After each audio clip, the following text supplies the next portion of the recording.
Unemployed and Afraid acknowledges the traditional owners of the land we have recorded this episode on and of the land where you, the listener, are tuning in from. We would like to pay our respects to elders past, present, and extend our respect to any First Nations, Aboriginal, and Torres Strait Islander people joining us today, acknowledging that this always was and always will be Aboriginal land. Welcome to Unemployed and Afraid, a podcast that explores the messy middle of being out on your own and starting over with the people who've done it. I'm your host, Kim Curtin. Thank you for being here. Let's get into today's story of starting over. Hello, it's good to have your time and your ears for another epic story of starting over and creating the career you want to have. My guest today has so much wisdom and good vibes to share. She's paving the way for mixed media art in the NFT world, which we'll naturally talk about in this episode. But more than that, she's passionately following the things that light her up without question, and I find that so inspiring. Her name is Stef Neal, and we've actually been mates for 6 years or so now, and I've always been drawn to her energy, her depth, and her ability to go so deep on a topic that we could quite literally go down rabbit holes for ages. Her creativity is infectious, and I know you'll fall in love with her too. In this episode, we talk about the challenge and opportunity in transitioning from one thing into another, how intense it is learning all of the macro and micro things needed to step into that next stage of your career and passion, like software, hardware, and NFTs. What a black hole of learning that sounds like, and about doing the inner work to move forward in your creative and professional development. Now, one disclaimer, in this episode, we talk about the use of psychedelics as therapy and the building research and narrative in this area. So I'd like to point out that this is just two people having a conversation. By no means are we recommending or promoting the use of anything in this area. And in a super cool Unemployed and Afraid first, we will wrap up our chat with a banging live performance piece by Stef. We hope you enjoy our chat. It's my pleasure to introduce the endlessly creative and deeply inspired Stephanie Neal.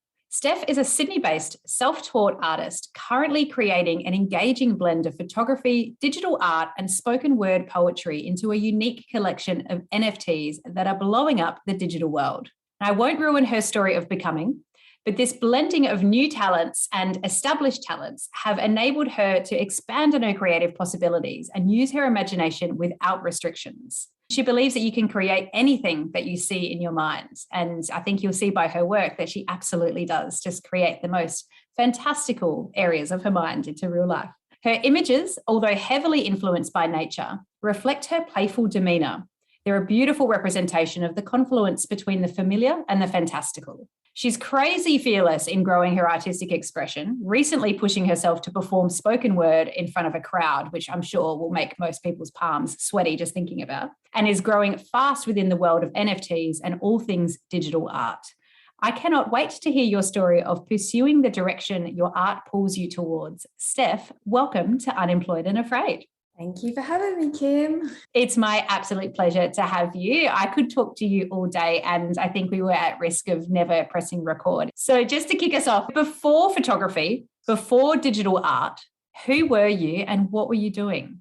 Ooh, where shall I start? Because if I go right back, I used to be a hairdresser, as you know, and it never kind of satisfied me creatively, but it was a job that I got into and it served me well for a long time. And then I moved away from that. I actually moved away. I moved to Hong Kong and I wasn't working for a while, and I ended up getting married and having Frankie. And as much as I loved being her mum, of course, like I adored her, but there was something in me, like I needed to do something. I wasn't feeling satisfied. I've always been a creative person, and I just wasn't feeling great about this being it, so to speak, or even it for now.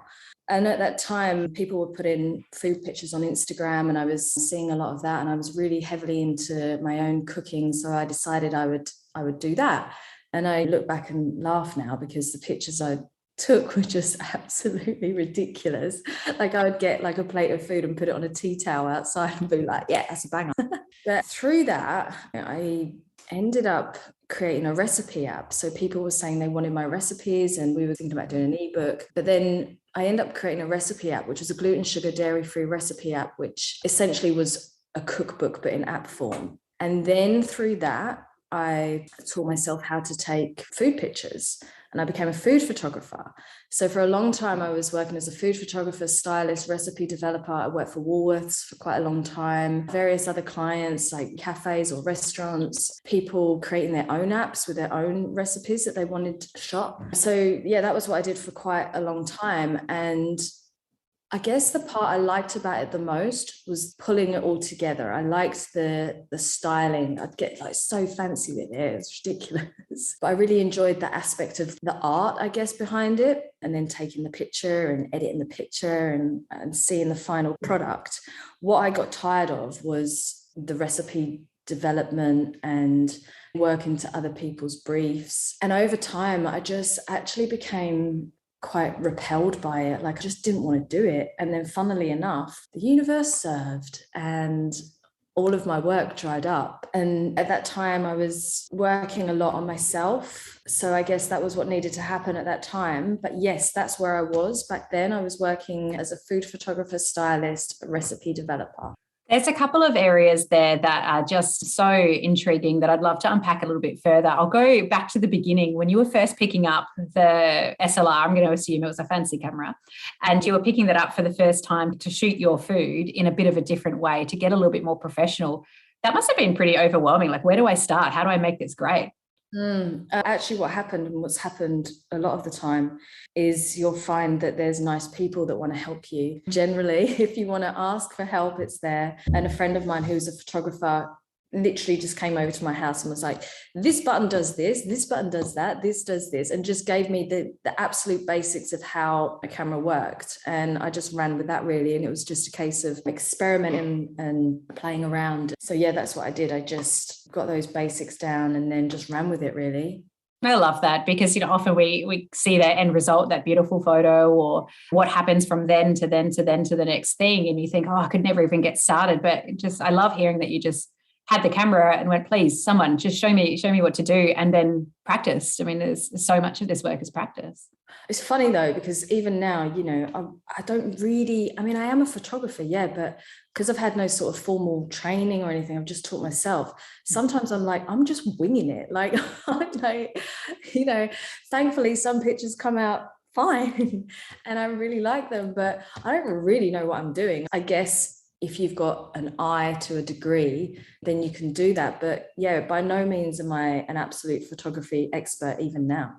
So often that we do that is if we haven't been given either a piece of paper that says we're formally able to call ourselves a photographer or an artist or this or that, we avoid that label. But something that I mention quite a lot in this podcast is the piece of paper or the formal education doesn't necessarily the artist make or the business person make or the entrepreneur make. It's practice and it's trial and it's error. And I know it's hard to own that status sometimes without that formality. It's interesting to hear you say that.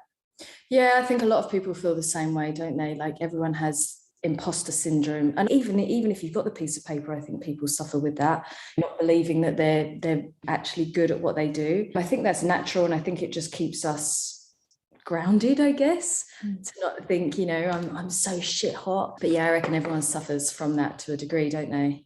Yeah, 100%. There's another thing that you said in your background story that after the beautiful food photography and that, really hitting the market at a time when the market wanted it and people were hungry for those epic, beautiful food shots, you went through the process and the work was coming through and you kind of rode this artistic wave. There came a time where it repelled you almost to do the work that you were once so passionate about. That jumps out to me as such a familiar feeling where something you love turns into something that you feel physically repelled to be into. Talk me through that feeling and how that played out for you.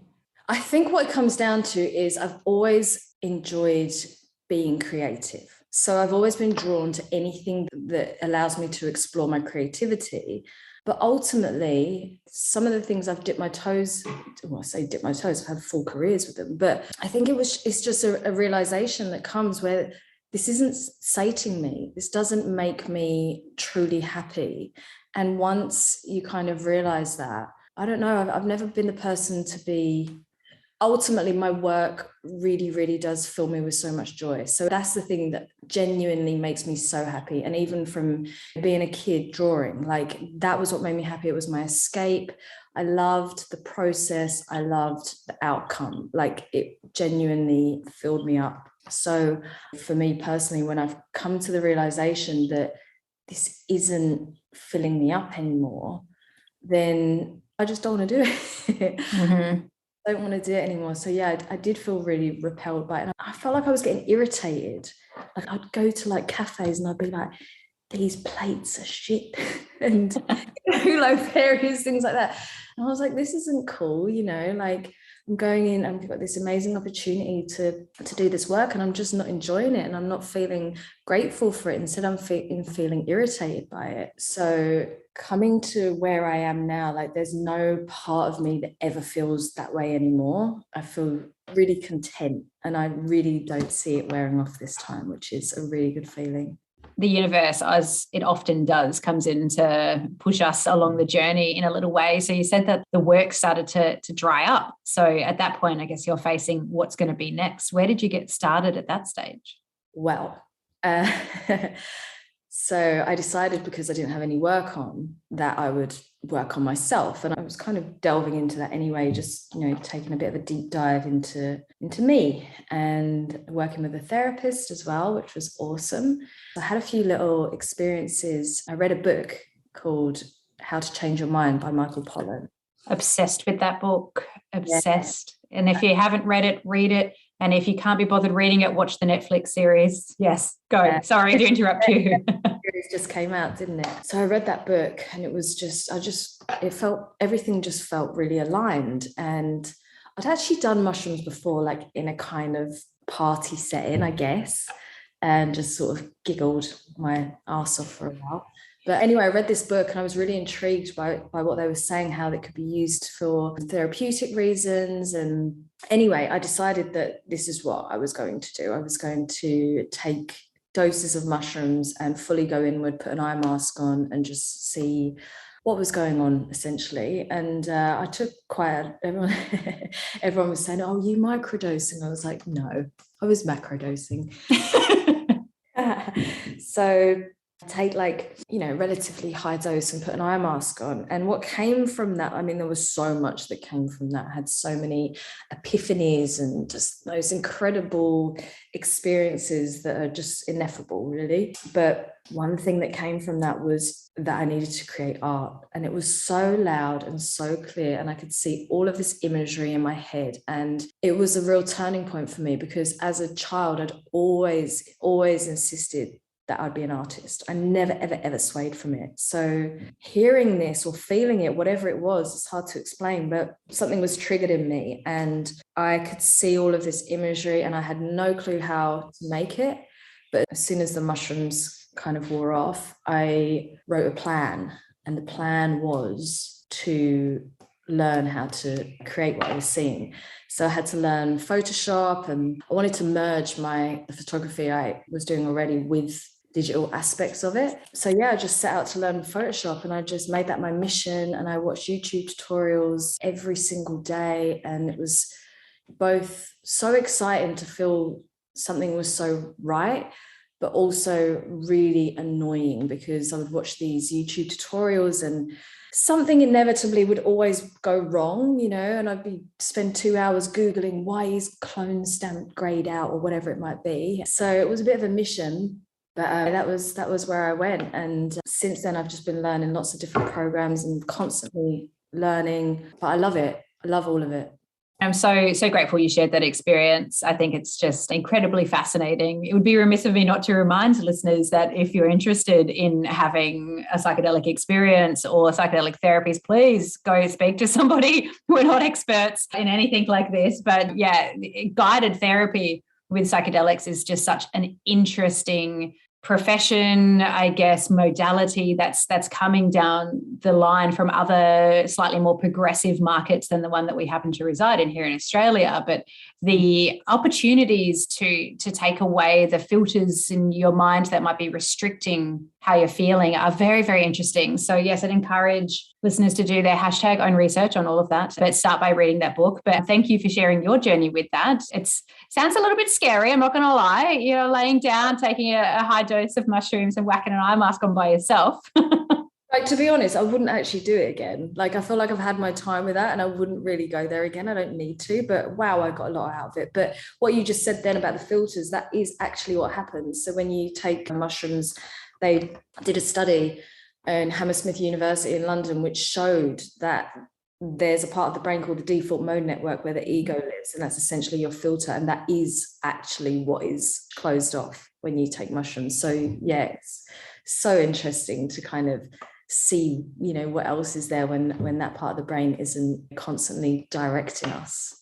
So endlessly interesting. And then you go into a journey of learning, which I think is just a huge challenge. You talked about that a little bit, going down the rabbit holes of YouTube and trying to learn. And I can hear how frustrating that must have been. But how did it feel when you started to make a few inroads with that and you started to create the first drafts? Were they shitty first drafts, like I think Brené Brown calls them? Were they things you wouldn't want to share? Did you go through a journey with the stages of that?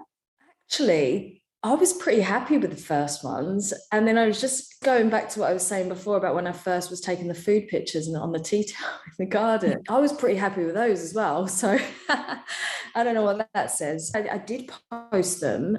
And actually looking back, they weren't too bad. I think the main thing is, though, once you get to grips with a program, like that's a really incredible feeling. Like once you actually realize, fuck, I know what I'm doing here. I know how to do this and put it all together rather than everything being like painstakingly slow. Once you know a program, then you can explore more in terms of your ideas, I guess, because if you're just knowing that this is going to take a long time to execute just because I don't know this program well, then you're kind of a bit more limited.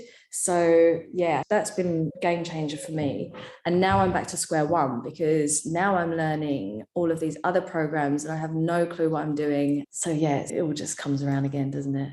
It all does. It's always a learning. And I want to get into that. But before I do, I'm really interested in the experience of, I guess, presenting yourself in this new era of your art. So you had built up quite a following for your food photography and all the beautiful work you were doing in that space with the app. And then you wanted to, I guess, essentially relaunch yourself in a new artistic space. What was that journey like, putting it out there and testing the response with your audience? I think number one, I'd really backed off of the food stuff for quite a long time. So it wasn't like I was just posting food one day and then the next day moving into art. There were definitely, not necessarily through posts, but through stories, there was a bit of narrative there about what the inner work that I was doing, I suppose. So it wasn't like just a complete new thing that I was kind of showcasing. And I wasn't actually putting myself out there as an artist. I wasn't saying, I'm an artist now and this is what I'm doing. I was just sharing some playful pictures that I'd created. And the response was amazing. I think I posed the question. I said, do you guys like this fantastical style or whatever? Because obviously I was posting photography pictures before, not just food. And everyone was like, yeah, we love it. We love it.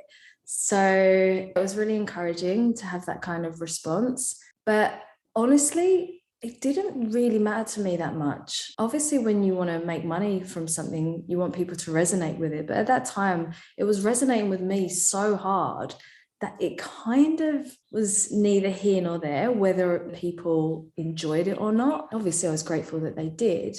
But I was just rolling with what I was feeling at that time. And I really didn't necessarily contemplate how it was going to earn me money. And I've had this kind of saying for a while, and I think me and you have spoken about this before, where you don't have to know what the end result is. You don't have to have the perfect thing. If you're interested in something, you can just roll with it. And I've always done that. And I really believe it's true. It's like getting on a train. You don't know which direction it's going to take you. You just get on and the train moves. And that's just what's happened for me continuously throughout my life. Like I've tried something. And for example, even with the food, right? I love cooking. And I remember my dad years ago saying, why don't you do something with cooking? And in my head, I had such tunnel vision. I was like, no, I don't want to be a chef. You know, I've done an apprenticeship before. I don't want to do that. The hours won't be good. You know, I don't want to work weekends, et cetera, because I only had this one idea of what it would look like working in food. And obviously, eventually it wasn't that at all. I ended up creating my own recipes, creating a recipe app, which then led me into becoming a photographer. So going back to your question, I didn't really have any kind of coming out of like, now I'm an artist. It was just a natural progression where I started putting these pictures up. Then I just kept playing with that. And I don't think it was probably until at least a year after that I opened my print store. I felt like the time was right then. It wouldn't have been right before because I was just exploring. I think that's such an important message, that it is okay to just ride the wave, and it doesn't have to be everything. You don't have to have the narrative completely worked out, and being able to be understood by an audience or anybody else who might be following your adventures. I think that's just a brilliant approach. So now you're getting into, I guess, more motion into your digital art and the world of NFTs. Like, where do we start? I have zero knowledge on NFTs. So I imagine there was a time you didn't either. Yeah, I had no clue. And someone, another photographer actually, was, saying to me, my work should be sold as NFTs. And I was like, what is this NFT business you're talking about? And then he explained it to me, people are buying work as a digital file essentially. And I was like, what do you mean? Like, this makes no sense. People are buying a JPEG. It just, my brain would not compute. And I looked into it a little bit. I had no idea what I was doing. And I tried to upload something on one of the sites, I think. And then like the language, it just was all alien to me. And I basically gave up on the idea completely. And then we had lockdown, and I was creating a lot during lockdown and homeschooling as well, which was taking quite a lot of time. So this whole NFT thing was like in the background in my mind as something that I had to do, but it had to be when I was ready. And then once Frankie was back at school, I was like, okay, I'll look at this again. And as I said to you before, there's always people willing to help if you ask for it. So that guy I was just talking about, who initially said I should get into it, he met up with me to have a coffee and explain this NFT business to me. And essentially, he just broke down how to get started with it. And one of the first things was just to open a Twitter account and create a bit of a presence on there by showcasing your work, following people whose work resonates with you, and commenting on their work, I guess building up a bit of community on that platform, because that's where all the NFT artists and collectors are. So that was the first step. But then literally I had people just baby step me through the whole process. And even now, God, I don't know hardly anything compared to people that have been doing it for quite a while, but I know enough now, and I know a lot compared to people that don't know about it. But no, it's been actually really amazing for me because, as you said before, I write poetry, and that's something I've also done since I was a child. I had like a long break from it, but that was always something I loved to do. And the NFT space has really opened up creative possibilities for me, because now I can merge the skills, I guess, that I have together to create a piece, which really excites me. I've always been into music, so now there's the music component that's coming in as well. I always say I think I was a rapper in a former life, but I love to write, and I don't actually necessarily love to perform it, because I think like a lot of people hate the sound of my own voice, but relatable. I'm doing it anyway, and creating these pieces of work where it's got my photography with the digital aspects of it, along with the spoken word, and then incorporating music into it and making it into one piece. That really excites me, and I feel like that's where I'm going now, and I'm just really enjoying this next wave and this next evolution of my art.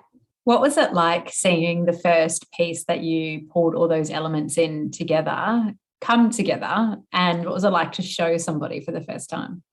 I was like, this is so sick. And then I was like playing it in my car, and I'm like, this is so self-indulgent. I'm like, got the tune going in the car. I'm like, yeah. But actually, There's a piece I've made since then, which isn't actually out there right now, but there's a piece I've made since then. And my mentor said that he was just blown away with the progression from that piece to this. So it's exciting. It's really exciting. And what I would love in the future to exhibit my work in digital frames, and perhaps there would be the spoken word with the music, with the art, and then even maybe say there's like a fire element or something, even a smell of smoke or something like that, a fully immersive experience. I would love that. I'd love to move towards that. There's a bit of a theme coming through with some of your story, which I just love. It's the first person who came around to show you the buttons on the camera, and then the person who helped you kind of get into the editing phase, and then the people that you're speaking to about NFTs. You mentioned a mentor. And I think that's so interesting. As you said in your bit of our opening chat, people are always there to help you and to guide you into the next step if you just ask them. I'm curious, do you tend to ask people formally to mentor you, or do you let it kind of roll naturally? How do you approach that relationship? With my mentor, that kind of came about because we connected through Twitter, and then we just forged a really lovely professional but friendly relationship as well.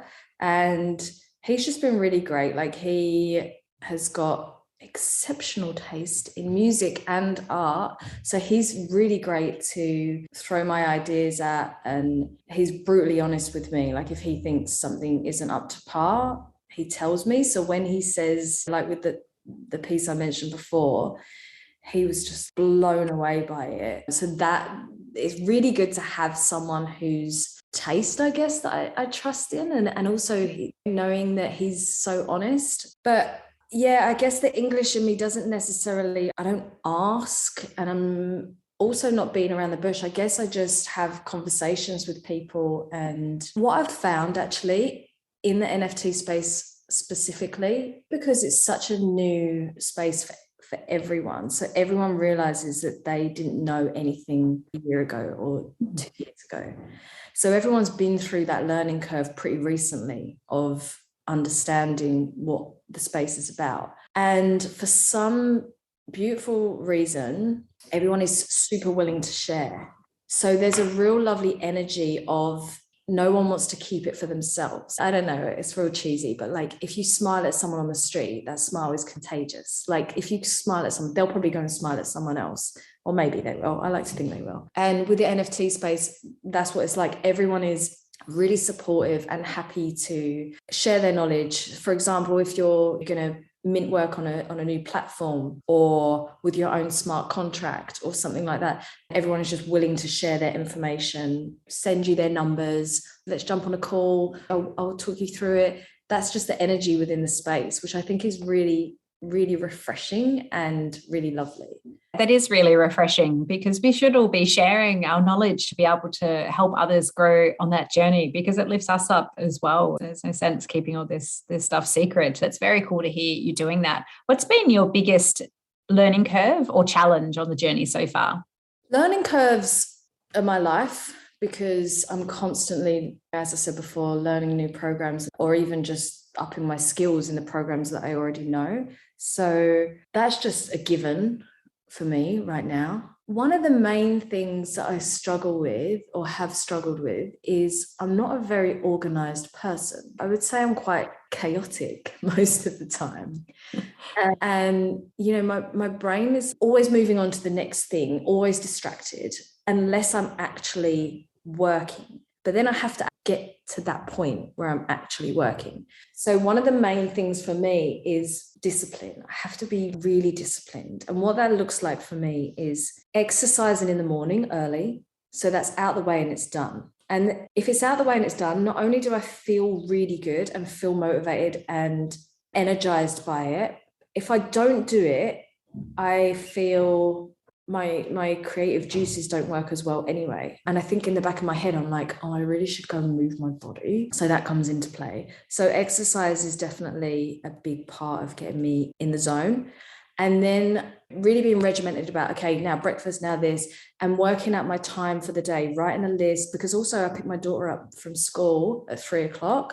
So I have to be done by about 2:45 or something like that. So it only gives me from 9 until 2:45 to work. And then I have to obviously get lunch and stuff. So I think for me, one of the main challenges and learning curves is learning to be a bit more organized and disciplined with myself.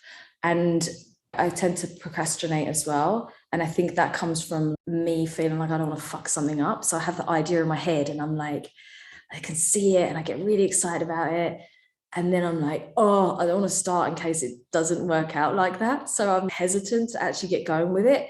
And then once I'm actually in it, it's beautiful. Once I can start to see where it's going, and there may be 20 different versions of this idea I've got right now, but I can see it's happening, then I'm obsessed. And then I'll literally not move. It's actually really bad. I get migraines sometimes because I don't move from the laptop. But once I'm in that, I'm fully absorbed and nothing can stop me from moving forward.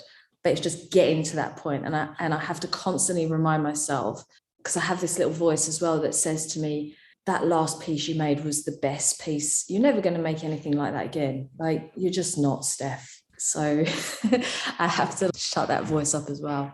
That's a very loud voice sometimes, isn't it? That thing that stops you from doing. I have a bit of an obsession around this, the way that our brains seem to operate to fight against us when we're trying to do something that we haven't seen be real yet. And I understand in all of my reading of psychology and self-development books that our brains operate as a system like that. To be able to identify something new, we piece together bits and pieces to kind of go, it could be this, it could be this. It's kind of like this. Okay, I can see it now. And how much of a challenge that is when you're trying to create something new, a business that doesn't exist, in a field where you don't really have anyone to follow, or a piece of art that's inside of your brain that needs to come out through your hands or your voice or however you're creating. And just the serious challenge or the uphill battle to get past physiologically what's happening in our own brains. It's such a frustration. I was just thinking then, as you were saying that, you know how you have an idea about something and then you're like so excited by it, and you might tell a few friends, you're like, this is what I'm going to do. And then that voice comes in, and that voice is like, no, that's not going to work. Number one, you're not going to earn that much money from that. Number two, this isn't going to work with the hours, whatever it is. I wonder if it's like, I don't know, I'm just speculating, but I wonder if it's like, there's a little part of our subconscious that comes in, sorry, not subconscious, maybe it's our conscious, telling us like, this is a great idea because it's genuinely coming from our inner being. But then this other part comes into play, which is maybe our ego, which is always trying to protect, always trying to keep us safe. And by keeping us safe is for us not to do anything that's unfamiliar. Mm-hmm. So that's probably where that comes from. So we've come full circle, take some mushrooms. I love that, full circle. That's brilliant. But I'm totally on board with what you're saying. It's, I guess, the historical, where we've come from, that our job was to identify threats and allow ourselves to remain safe. Back, from an evolutionary perspective, we're constantly trying to stay safe, and doing something new inherently doesn't feel safe. And so there's just such a big barrier. And I think it's just so important to talk about that more often, because it gets in the way, financial concerns, fear of judgments, fear of being left out of the tribe, or fear that it could fail. So many fears just get in the way for you to not get started. And it's just so important to do whatever we can. I mean, if we could find the thing that enables us to have the confidence in the face of adversity to just kind of push through, mushrooms maybe, but find that, to be able to just push through, or constantly find the thing that can remind us how important it is to try to push through that phase. I just think it would be so much better off for it. So it's something I obsess about constantly. Pushing through it, isn't it? Like, it's you really do need to just fight that, because once you've pushed through it to a degree, then you're in that flow. But you just got to get past that little sticky bit. Goddamn sticky bit. So, okay, we've come full circle, I guess, to where you're at now and how things are evolving for you. So I'm interested to know what might be next on this journey for you. What is next? As I said before, it's incorporating the music with my spoken word, having a full in-house production with that. So I'm in talks with a few producers at the moment who are going to hopefully make some sick, dirty beats for me. That's where I see it going. And it won't move away, because the art, like the photography and the digital side of the art, I adore. and I'm not shifting away from that.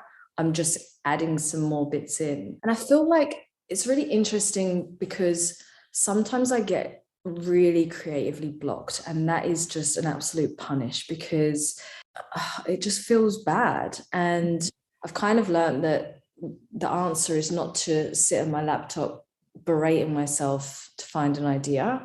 The answer is always to step away and get out in nature or just whatever, go for a walk, not think, in inverted commas. So with bringing the poetry into it, what I've realized is I have so many stories to tell, and I'm so much a better poet than I am writer or speaker. So these stories I have might be about things I've experienced in my life or seen, witnessed, or it could be social commentary, whatever. But now I don't feel blocked anymore because I've got this bank of ideas, and then now I can work out what the poem's going to be, or have the idea for the poem, and then I can base the artwork around that. So I feel like the fact that it's coming together so easily like that for me, and I don't have those blocks anymore, is just like a little sign that I'm in flow state. This is what I'm meant to be doing. I wondered if I could drop a little poem in, actually. Oh, I would love that, please. Live performance. I was thinking I might do Woman, if that's okay. That's perfect. Okay, it goes like this. You're a woman. There are expectations. The media and its manipulations will drive into you not to get fat, work out more. Simple as that. Watch what you eat. You've got to stay trim. No one will want you if you're not thin. And make sure you smile and keep it sweet and sexy too. You're a piece of meat. Your face must be smooth on those wrinkles cracked down, because smile lines at seams are a reason to frown. So get on the Botox and fill up your face. Don't you dare look old, you'll be a disgrace. Your ass must be fat, your waist super tiny, your breast cannot sag, and your skin must be shiny. In the workplace, you want to achieve, but don't get big for your boots, because believe you'll be known as a bitch just because you rise. If you play tough, you're the devil in disguise. You won't get paid quite as much either because, we're still inferior. And let's not forget in life what we as women must make sure we be. Caretaker, mother, chef and cleaner, basically a glorified housekeeper, with the added bonus of being a mother, and a perfect one too, otherwise don't bother. And if your timeline isn't as it should be, God help you, there must be something wrong, you see. Don't hesitate, find a mate, procreate, better not wait, it'll be too late. Freeze your eggs, the clock is loud, being on the shelf is not allowed. Don't cry out crazy, run amok, don't want to get labelled a fucking slut. Stay polite and poised with your chin up, and do it all with perfect makeup. These are the things we're led to believe make up a real woman, like we're naive. We know we're more and can be less. It's up to us how we think, how we dress, how we express ourselves on the daily, because did you ever think that just maybe we're wild and untamed in whichever way we choose? When you feel this free, you just can't lose. Beat to your own rhythm, you perfect creature. Your beautiful soul is your best feature. Just follow your instinct, I'll watch you soar. I am woman! I hear you roar. There you go. Trying my hardest not to yes or drop a snap halfway through to ruin that. It's powerful and it's beautiful, and so are you. And thank you for stepping into your light, because as you say, really in those lyrics, when you do so, you allow others to shine too, and we're all capable of so much more than we lead ourselves to believe. Thank you for putting your work out there and allowing other people to do the same. You're a bloody legend, my friend Stef Neal. Oh, you, my love. Thank you for having me. I'm going to make sure that I've got the links to your work, your Twitter, your Instagram, your website, all of your details, so that the listener can connect with you and support you on your journey, because you deserve that support, as we all do. We've got to do what we can for our friends, people we admire, people we learn from. Let's pump each other up. Let's go hit some likes, do some shares, do all of those things. And I can't wait to see you shine. That would be lovely. Thank you, Kimmy. Thank you for listening to Unemployed and Afraid, the stories of starting over with your host, me, Kim Curtin. If you liked the episode and are keen to hear more, please hit the follow button and leave a review. And let's keep the conversation going on Instagram at Unemployed and Afraid, where there's more goodies and links to today's show notes. See you there.